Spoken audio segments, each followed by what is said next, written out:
Welcome to the Triathlon Nutrition Academy podcast, the show designed to serve you up evidence-based sports nutrition advice from the experts. Hi, I'm your host Taryn, accredited practicing dietitian, advanced sports dietitian, and founder of Dietitian Approved. Listen as I break down the latest evidence to give you practical, easy to digest strategies to train hard, recover faster, and perform at your best. You have so much potential, and I want to help you unlock that with the power of nutrition. Let's get into it.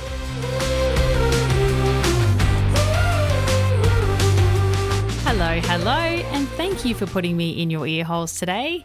I'm coming to you from my cupboard, as per usual, and what I want to talk you through today is some strategies to help you manage return to training. So wherever you're listening, whether it's going for a long run or maybe sitting on the wind trainer, send me a selfie or a screen grab of you listening wherever you are. Tag me on Instagram at dietitian.approved. You've got to spell dietitian correctly though, the Australian way, with 2 T's, not a C. But I love seeing my academy athletes on our power hours every Thursday. Some of them are running on a treadmill. Some of them are going for a walk. Some of them are sitting on a wind trainer. I love that we can multitask and exercise and upskill in our nutrition as well. So definitely tag me if you're doing something like that right now. So today's episode on managing a return to training. Now, what does that actually mean? Return to training could simply mean getting back into it after being sick. You know, where you've had a few days or a week or a couple of weeks off, and we're kind of restarting again. It could be maybe some holidays where you've had a week off or a couple of weeks off or multiple weeks off where you're not in your usual rhythm of training. You could have been injured, and so you've really not done much until now. We're sort of starting to get back into that. You could have had an off-season break, whatever those things are.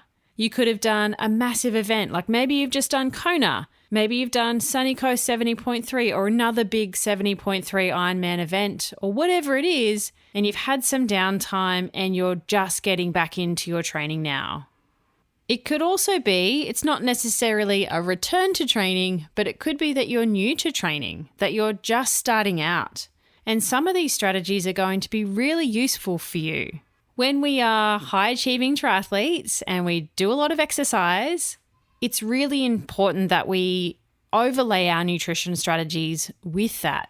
But when we're used to training at such a high level and doing lots of volume or lots of training hours, when we go from doing nothing to just a little bit, we kind of forget that that's actually a really key, important time for nutrition. It's not a time to be relaxed or underdoing it, because it's actually quite a big stress on your body to go from not doing anything to suddenly doing something again.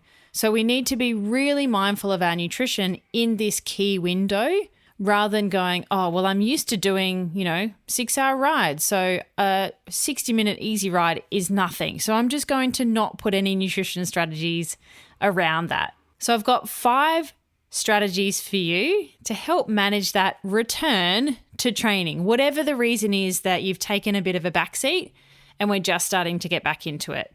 So the first one is that you really need to match your fueling to your training load and quickly align that as soon as possible, as in a day. I don't want that to happen in a week or 2 weeks or, months. We know that in as little as 3 days of not eating properly, that's enough to affect our sex hormones, male and female. And for a female, 3 days of low energy availability around training is enough to drop a menstrual cycle out for that month. So it's really important that you quickly match your fueling to training and we're not in a hole, even if it's a short one. Now, don't be guided by your appetite at this time. It actually takes a week or 2 for your appetite to catch up to what your body's doing. It's not a great regulator and signal for how much fuel you need. A lot of the time when you don't train and then train, your appetite doesn't tell you that you're hungry. And so you're like, I'm not hungry, so I won't eat. And that doesn't happen for a little while. It'll maybe take 2 weeks for that to happen. And then you are suddenly ravenous and you can't seem to fill the hole. You just want to eat everything. And that's your body playing catch up. It's giving you the message that you've underdone it And so it's sending out all of your hunger hormones to go, hold on a minute, we're in the red, we're in a hole here, back up. Let's make them really hungry, make them eat everything so that that deficit is not so great. But that's not a great way to eat. We've definitely underdone it for the first trajectory into training, and then we're overdoing it later on down the track. So make sure in those first couple of days of returning to training, we're eating to support that. And that is periodization in a nutshell, but doing it quickly, not having a lag. The second strategy is to make sure you're getting enough protein and ensure that it's distributed nice and regularly across the day. When we're returning to exercise, it's really important that we focus on getting the right building blocks at the right time. We don't want to have no protein for breakfast or not enough in our recovery meal, and then a little bit for lunch potentially, but still not quite filling our cup, and then overdoing it, having way too much at dinner. That is quite a common way for people to eat. Quickly grabbing toast as you run out the door for breakfast. Lunch, maybe you're grabbing some sushi or you've got a salad, but it doesn't really have enough protein in it. And then dinner's a very protein-rich meal. Maybe it's a massive steak that's as big as your hand, or it's two of your hands. But what we want to do is split that all up, spread it across the day nice and evenly, and fill our cup at regular intervals. And that is going to maximize your results and our muscle protein synthesis pathways. Particularly when you're returning to training, it is this window of opportunity to make sure we're ticking the right boxes, hitting our right targets, because our body is so open to absorbing those nutrients at that time. Particularly if you're new to triathlon, you will just eat away at your muscles if you're not getting enough protein in your day-to-day diet. It's going to borrow it somewhere, and it's going to borrow it from your muscles. The third strategy, which kind of leads on nicely, is that you really need to dial in your recovery nutrition. Now, most triathletes suck at their recovery nutrition unless you've had some guidance in this space. Making sure you do a really good job in the beginning is key, particularly as you build that training load up again. Now, your requirements for recovery are really individual, so I'm not going to go through it here, but we need to be making sure that we're ticking the right boxes for you. And protein's a big one and getting enough there, but also carbohydrate. We need to refuel our muscle glycogen fuel tank, and you need to understand what that looks like for you. I would encourage you to be a bit more sort of efficient or aggressive with your recovery nutrition practices, particularly when you're returning to training, because of that window of opportunity. And we don't want to put ourselves into too much of a hole or a deficit because we don't feel like we need it or our appetite's not there supporting that. But now's the time to kind of give yourself a kick in the butt and be a bit more aggressive in this space so that you can back up and recover again quickly and not feel so rubbish when you get back into training load again. So we've taken a bit of a break for whatever reason and we're getting back into it. We need to make sure really quickly our daily fueling matches our training load within a day or two, okay? No lag. We need to be making sure we're getting enough protein and that it's evenly distributed across the day. We don't have a small amount, inadequate amount early on and then a huge, massive dose later on. It's nice and evenly spread. And then thirdly, making sure your recovery nutrition after every single session is perfect for you. If you're doing those three things, then you're doing better than probably 95% of the triathletes that return to training with no nutrition knowledge. Now, my fourth strategy when you're returning to training is making sure you still focus on the micronutrients. They are still key. You don't need to take a supplement or a multivitamin or anything like that. You can get enough from food as long as you're doing a good job of eating all of your nutrient-rich foods. So think fresh fruits and vegetables, all of the colours. In fact, the more colours, the better, as well as our whole grain breads and cereals, nuts and seeds, olive oil, avocado, fatty fish like salmon and tuna. Let's think about where we're getting our micronutrients from, not just our macros. Yes, we need to understand how much we need for our macros, but in doing that and tracking macros and counting calories and all those sorts of things, we seem to forget that micronutrients are also important, and we need a big injection in our diet when we're starting to ramp up our training load again. So make sure you're getting your 2 serves of fruit, 5 serves of veggies on the daily. Make sure you're getting enough fiber in your diet. Make sure you're meeting your calcium needs. That's so important as an endurance athlete. We need it for strong bones and teeth, but calcium is involved in every single muscle contraction. So if you haven't listened to it yet, go back and listen to episode 33. This is some, good Christmas holiday listening, where I was joined with Becky Hall, who is a fellow advanced sports dietitian who has done a lot of research in iron and endurance performance. So a good place to go if you have no idea what I'm talking about with iron. These are 2 really important nutrients that you need, and you need to be across. And it's something we cover in the first phase of the Triathlon Nutrition Academy program for that reason. When we are spending 8 weeks together building out your day-to-day nutrition, these are 2 key things that we talk about pretty quickly in the program because they are so important and triathletes don't have any idea how to get enough here. So if you're interested in that, we open doors again in January 2023. So just planting the seed now if that's something that you want to do for next year. Other nutrients that we also need in our diet are our pre- and probiotic foods. And a lot of us kind of forget about that. We don't need to take a probiotic supplement again. There's definitely reasons for that, but you can be getting a lot of these things from your diet. So think yogurt, kefir, kombucha, but real kombucha, not the fake stuff. Kimchi, sauerkraut. A lot of these fermented foods are really good for our gut and our gut microbes. The same as our prebiotic foods, which our gut bacteria need.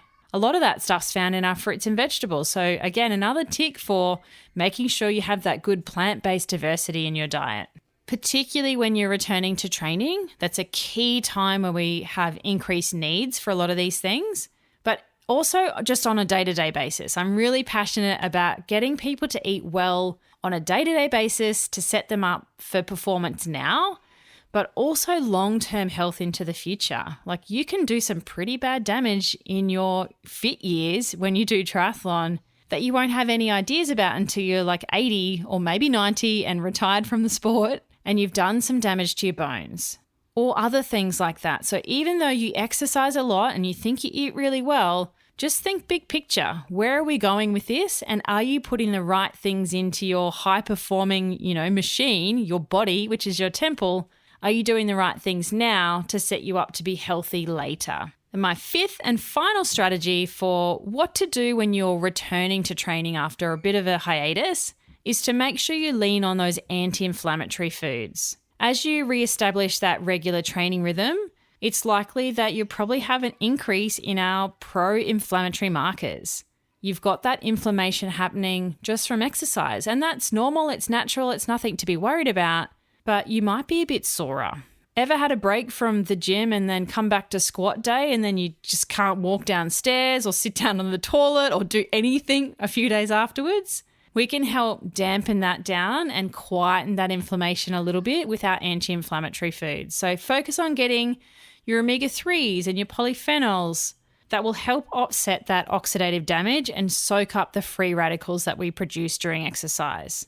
So think things like oily fish like salmon, tuna, herring, mackerel. Our plant-based sources of omega-3, so flax seeds, walnuts, and chia seeds. And you can even get some marine sources from seaweed and like sushi nori sheets. They're also a great source of iodine, which is pretty limiting in the Australian diet. So this is just your gentle reminder that if you are doing a bit of a return, or even you're planning a break over Christmas or some point in the future, to really make sure you focus on your nutrition when you come back to training. It's so important then, and even more so important when you very first start out in the sport. So if you're listening, awesome, you're in the right place. But if you're fresh and new, is a time where we need to be really diligent with our nutrition.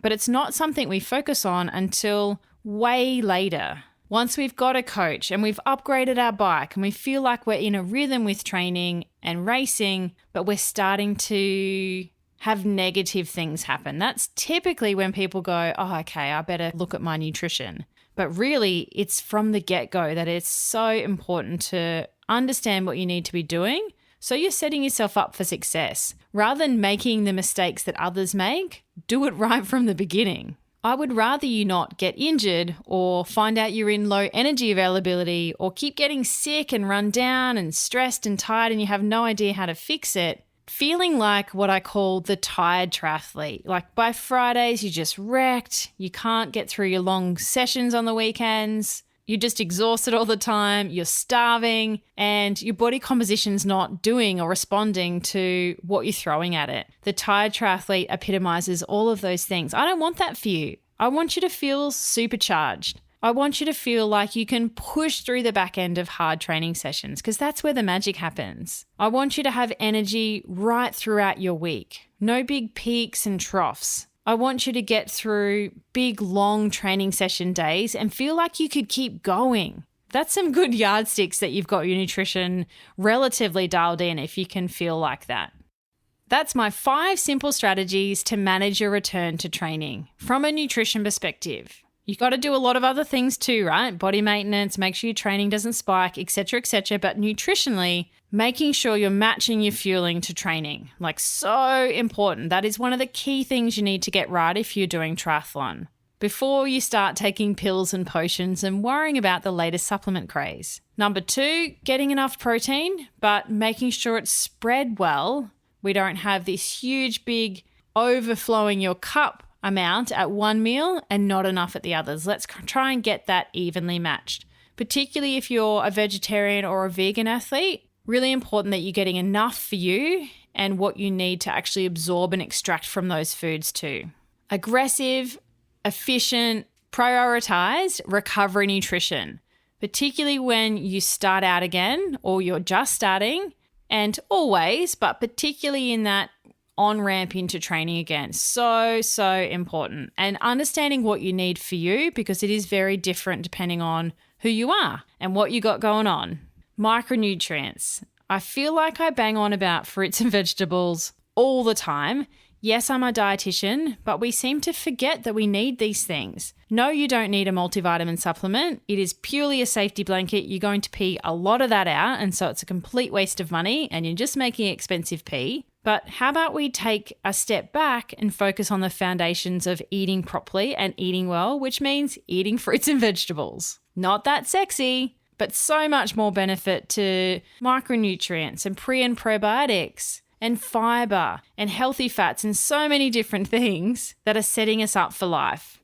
Anti-inflammatory foods, make these your best friend. And if you're not using some of those things already, then I'd probably be looking at putting them into your diet more so anyway. Something we can dive into inside the Triathlon Nutrition Academy if you want to know more.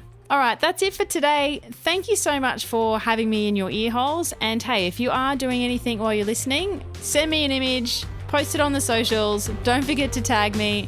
I always love to see what you're up to. Thanks for joining me for this episode of the Triathlon Nutrition Academy podcast. I would love to hear from you. If you have any questions or want to share with me what you've learnt, email me at podcast@dietitianapproved.com. You could also spread the word by leaving me a review and taking a screenshot of you listening to the show. Don't forget to tag me on social media at dietitian.approved so I can give you a shout out too. If you want to learn more about what we do, head to dietitianapproved.com. And if you want to learn more about the Triathlon Nutrition Academy program, head to dietitianapproved.com/academy. Thanks for joining me, and I look forward to helping you smash it in the fourth leg. Nutrition!